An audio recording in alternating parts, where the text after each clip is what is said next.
ታች ማለት አንተ እየሰራክ ምናምን መግባት አትችልም።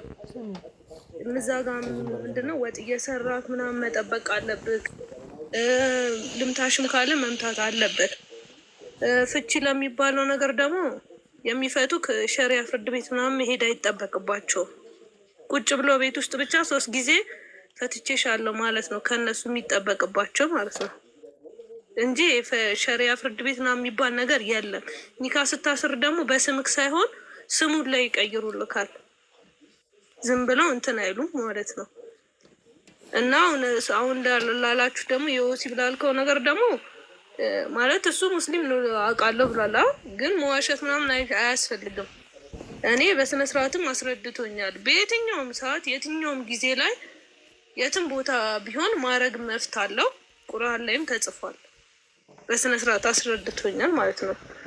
እና በቃ ይሄን ልልክ ነው እፎይ። አሁን በጣም ነው የማመሰግነው እፎይ። ያንተን ቪዲዮ ምናምን በማየት ወደ ኦርቶዶክስ ተመልሻለሁ።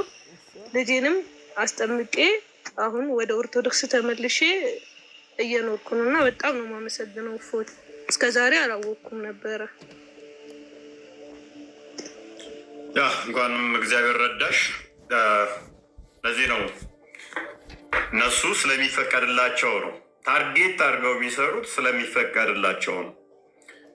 ፕላስ ደግሞ ለማምጣትም እንደሚችሉ ስለሚያውቁ ነው። እድሜዋ ከሄደች በኋላ ደግሞ በሴት ቦታ ሴትም መለወጥ እንደሚችል ስለሚያውቁ ነው።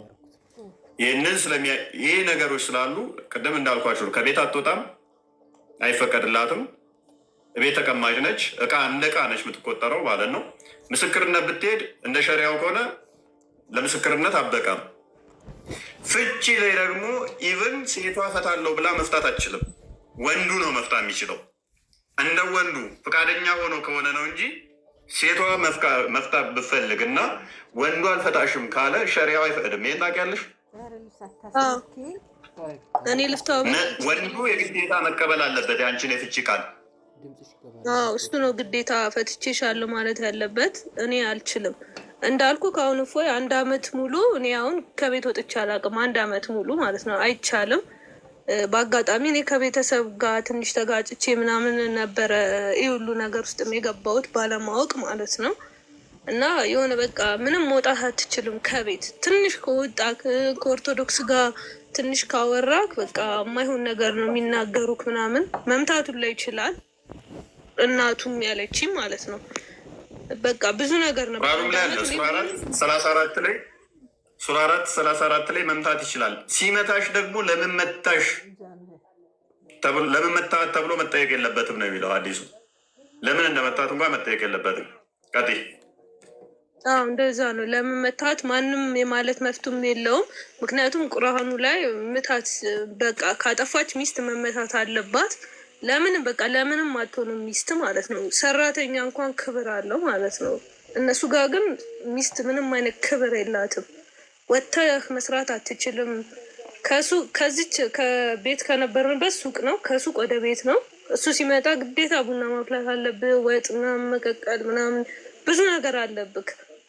ዱዓ ተብሎ ጫት ይዞ ሲመጣ ቡና ምናምን ማፍላት አለብክ።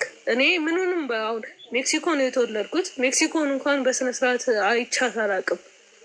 ከ1 አመት በኋላ ነው ሜክሲኮ ምን እንደምትመስል ያየሁት ማለት ነው። እና በአጋጣሚ ብዙ ነገር አይቻለሁ። በውስጥ መስመር አወራልሃለሁ።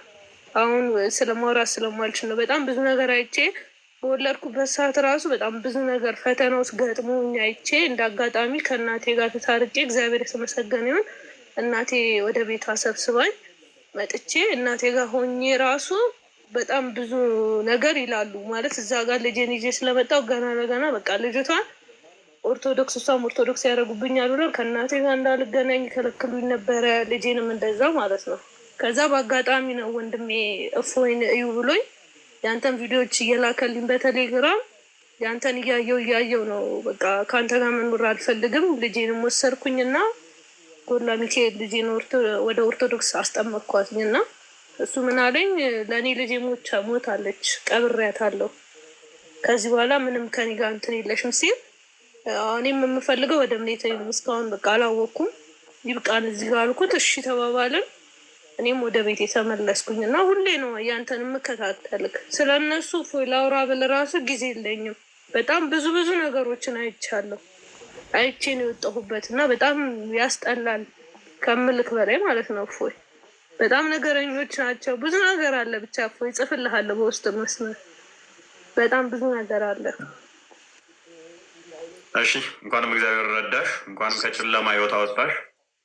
ዋናው ራስሽንም ልጅሽንም ከዛ ከከፋ ጨለማ ውስጥ ወደሚደንቅ ብርሃን መምጣትሽ አንድ የተመሰገነ ነው። ያ ባይሆን አስቀድሞ ትዳር እንደዚህ አይነት ነገሮች ባይሆኑ ደስ ይለናል። አትሊስት በቀን 3 ሰው ይመጣል ከትዳር ጋር በተያያዘ ሴቶች አስቀድሜም ብያቸዋለሁ። ከዚህ በፊት እንደውም በቃ ትጻፉልኝ ሴቶች ሁሉ እስከ ማለት ደርሻለሁ ማለት ነው። በእነዚህ አይነት ጉዳይ በጣም እነሱ ታርጌት አድርገው ነው የሚሰሩት። ታርጌት አድርገው ማለት ነው። መጽሐፍ ቅዱስ በግልጽ በማሻማ መልኩ ከማያምን ጋር ጋብቻን ያወግዘዋል፣ አይደግፈውም። ስለዚህ የጌታን ቃል ጥሰህ ነው የምትሄደው፣ ጥሰሽ ነው የምትሄጂው። ይህ ስትሄጂ የማያምን ወንድ ስታገቢ የጌታን ቃል ጥሰሽ እስከሄድሽ ድረስ በጣም ከባድ ነው። ከዛ በኋላ የሚሆነው ቻሌንጁ እሱ ደግሞ ታርጌት አድርጎ የሚመጣው ምንድን ነው? እሷን እምነቷን ለማስቀየር አትሊስት እሷን ባይችል እንኳን የሚወለዱትን ልጆች በእሱ ተጽዕኖ ውስጥ አድርጎ ለማስቀየር ነው የሚመጣው። እንደ በግ የሚነዱት ፍቅር ማሬ ውዴ ካላት ትሄዳለች። የሆነ ሰዓት እንደውም ፕሮቴስታንቶች ፎግረውን ነበረ። አብረው የሚሰሩ ጀማዎች እንትኖች ማለት የምንግባባቸው ምንድን ነው እሱ የኦርቶዶክስ ሴቶች ማሬና ውዴ ተብለው አላደጉም እንዴ? ማሬና ውዴ ካላት አንድ ሙስሊም ወንድ እምነቷን ተቀይራለች እስከሚሉን ድረስ ማለት ነው። ትለፋላችሁ እንጂ እናንተ አንዱ መጥቶ ማሬ ውዴ ካላት እኮ በቃ ዚህ ስማሽ እስከምትናቁ ማለት ነው። ያሳፍራል።